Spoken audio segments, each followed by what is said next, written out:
গেল ২৮ ফেব্রুয়ারি ইরানে মার্কিন যুক্তরাষ্ট্র এবং ইসরায়েলের যৌথ সামরিক হামলা শুরুর পর থেকেই বিশ্বের নানা দেশের মতো বিপাকে পড়েছে জার্মানি। বিশেষ করে মধ্যপ্রাচ্য থেকে তেলের স্বাভাবিক সরবরাহ কমে যাওয়ায় জার্মানিতে প্রতি লিটার ডিজেল, পেট্রোল, অকটেন সহ প্রাকৃতিক গ্যাস বিক্রি হচ্ছে ৩০ থেকে ৪০% বেশি দরে। আর এই দাম চুকাতে হিমশিম খাচ্ছেন এদেশের গাড়ি চালকরা।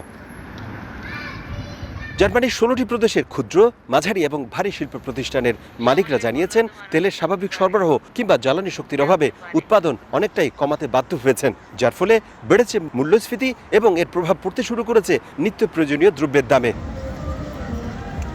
জার্মান চ্যান্সেলর ফ্রিডরিশ ম্যার্জের নেতৃত্বে জার্মান সরকার আপৎকালীন পরিস্থিতি সামাল দিতে যথাযথ ব্যবস্থা নেয়নি বলে অভিযোগ করেছে জার্মান পার্লামেন্টের প্রধান বিরোধী দল অল্টারনেটিভ ফর ডয়েচল্যান্ড AfD এবং এদেশের সাধারণ মানুষ।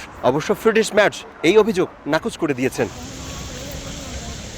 এদিকে পাকিস্তানে ইরান এবং মার্কিন যুক্তরাষ্ট্রের মধ্যে শান্তি আলোচনা ভেস্তে যাওয়া এবং হরমুজ প্রণালী নিয়ে বারবার যে উত্তেজনা সৃষ্টি হচ্ছে সেটি অব্যাহত থাকলে অবশ্যই জার্মানদের কপালে শনির দশা সহজেই কাটবে না বলে আশঙ্কা প্রকাশ করেছেন জ্বালানি বিশ্লেষকরা। জার্মানি থেকে বিটু বড়ুয়া, সময় সংবাদ।